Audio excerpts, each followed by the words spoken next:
Welcome students.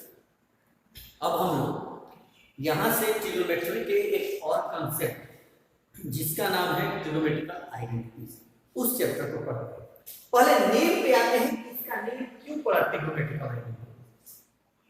तो identities का meaning होता है वन और ट्रिग्नोमेट्रिकल का मीनिंग होता है फंक्शंस, जो ट्रिग्नोमेट्रिकल फंक्शन।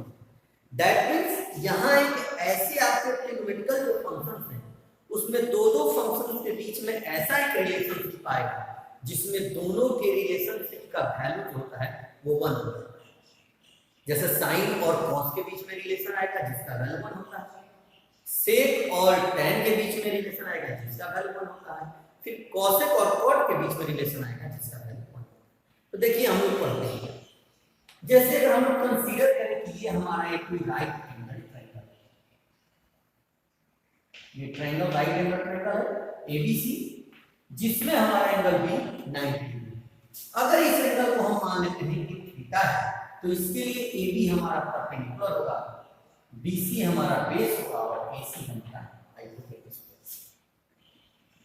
अब सुनिए, जब ये बेस परपेंडिकुलर हाइपोटेनस है तो पाइथागोरस जो थे यूनानियन मैथमेटिशियन पाइथागोरस, उन्होंने इसके बीच में एक रिलेशनशिप बताया था। वो रिलेशनशिप क्या था कि perpendicular square plus base square equal to hypotenuse square. अभी हमने बताया कि identity means one, that means हम लोग को आरएचएस में वन लाना है। तो वन कब आएगा? जब हम लोग इस h स्क्वायर को h स्क्वायर से ही डिवाइड करें। तो हम लोग यहां क्या करेंगे, दोनों साइड करेंगे divided by h square on the both side. दोनों साइड h स्क्वायर तो ये हो जाएगा p square by h square plus b square by h square equal to h square by h square. अब इसको हम लोग ये लिख सकते हैं whole square of p by h plus whole square of b by h। ये h square दोनों कैंसिल, कितना हो गया वैल्यू 1। अब आइए इसमें हम लिखते हैं, अब जब p by h का बात आया, p by h that means हम लोग ट्रिग्नोमेट्रिकल फंक्शंस में जाते हैं तो हम लोग को मालूम है कि p by h जो होता है परपेंडिकुलर बाय हाइपोटेनस का रेशियो जो होता है वो इक्वल टू होता है sin। तो स्क्वायर है तो sin स्क्वायर थीटा, ठीक है, हम लोग थीटा है। अब b by h है तो b by h base by hypotenuse, इसका वैल्यू होता है cos थीटा और ये हो गया cos square square cos square theta equal to 1। यही हमारा, देखिए हमने बोला था ना कि sin और cos के बीच में एक रिलेशनशिप आएगा जिसका वैल्यू 1 होता है। ये हमारा ट्रिग्नोमेट्रिकल आइडेंटिटीज का पहला। अब इसी को हम लोग देखते हैं तो देखिए इससे मेन यही है, इससे कितने सारे लोग फॉर्मूले निकलते हैं इसको देखिए। तो देखिए sin स्क्वायर, अगर ये cos स्क्वायर प्लस इधर आएगा कितना होगा 1 माइनस cos स्क्वायर थीटा, यानी कि sin स्क्वायर थीटा का वैल्यू हो जाएगा 1 माइनस cos स्क्वायर थीटा। इसी से देखिए अगर हम लोग यहां से sin थीटा स्क्वायर थीटा लेंगे तो हो जाएगा root over 1 minus cos square theta. Similarly इसी तरह का हम इससे फिर देखें, cos स्क्वायर थीटा है, ये 1 इधर आ जाएगा तो क्या हो जाएगा 1 माइनस sin स्क्वायर थीटा। और फिर अगर हम लोग cos का वैल्यू निकालें cos थीटा तो ये हो जाएगा root over 1 minus sin square theta. ऐसा नहीं इसको और सारे फॉर्म में तो, जैसे sin स्क्वायर थीटा का वैल्यू क्या होता है रेसिप्रोकल ऑफ cosec स्क्वायर। तो अगर हम लोग सपोज कीजिए इसको और अलग से करना चाहें तो यहां लिख सकते हैं 1 माइनस sin का क्या 1 बाय cosec स्क्वायर थीटा लिखा सकता है। दैट मींस ये हो जाएगा रूट ओवर एलसीएम लेंगे cosec स्क्वायर थीटा और ये होगा cosec स्क्वायर थीटा माइनस। तो देखिए ये ही कहलाता है आइडेंटिटी कि 1 के फॉर्म में ट्रिग्नोमेट्रिकल फंक्शन। तो ये एक आइडेंटिटी हुआ।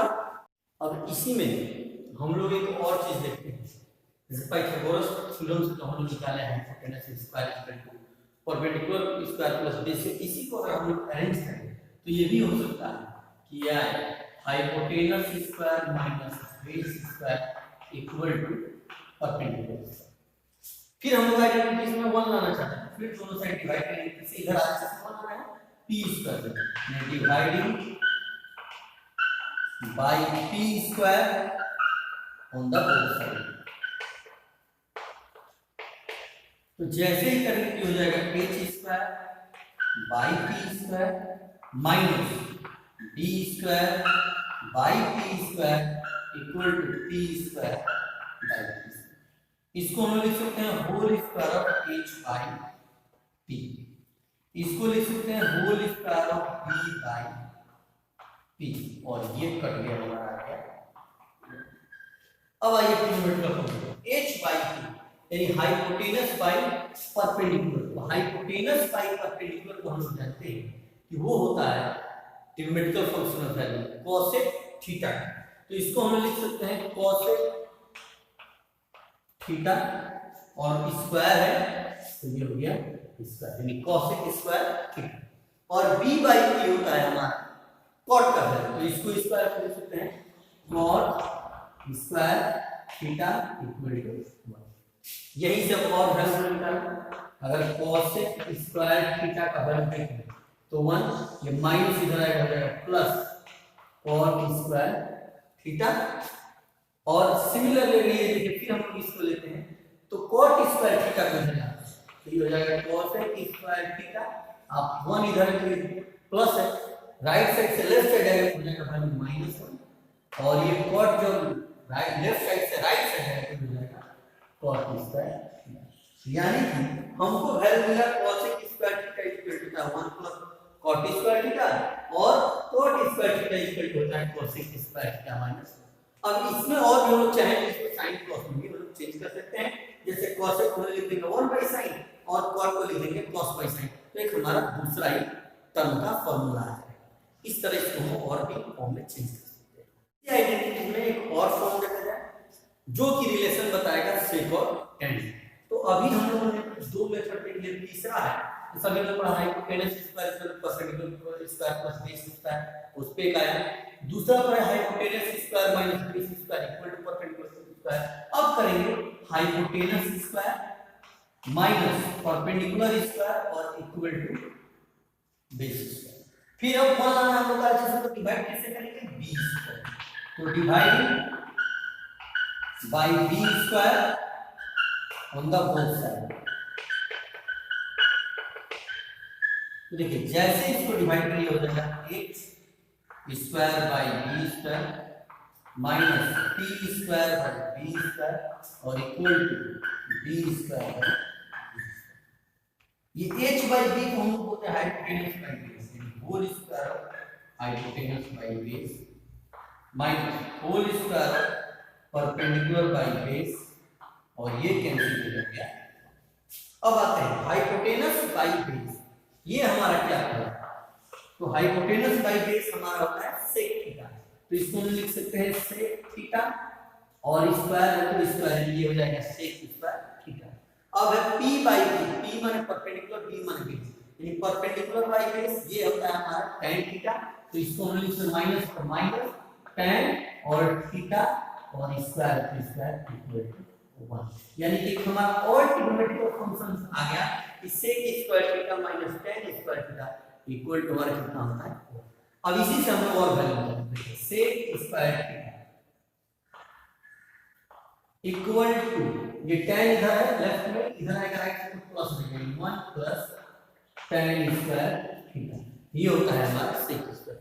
यही से अगर हम tan स्क्वायर थीटा का वैल्यू करें तो 1 ये आरएचएस इसको लेफ्ट में आएगा एलएचएस को sec स्क्वायर थीटा और ये प्लस 1 इधर आएगा -1 हो जाएगा equal to tan square theta, यानी हमारा sec स्क्वायर थीटा -1 जो होता है वो होता है tan स्क्वायर।